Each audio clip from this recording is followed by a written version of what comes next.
We chose a blood-splattered background for our first subtitle because it's relevant to our overall theme of the film and most people associate with horror.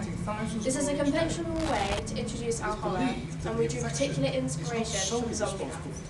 We break up Beth's journey by having a title between shots. We are proud of our titles because it sums up the entire movie in one word. The subgenre is obvious. This will be a zombie movie. In this way, we paid homage to the outbreak and quarantine. It also shows a real simple, catchy and memorable title. Ironically, since we have finished our project, a movie, Infected, is about to be released, and this is also about zombies. Our voiceover instantly tells the audience about the epidemic around the film which is based upon. We took the idea from I Am Legend with the news report from the start. This also is used within other horror films such as Dawn of the Dead and 28 Days Later. This is an effective technique because it adds realism and depth to the overall opening title sequence.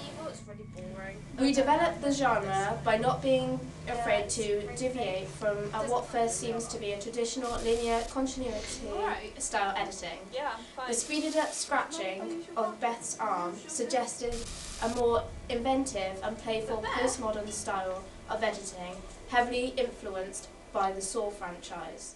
Camera angles and shot types, they help to engage the audience and keep them interested.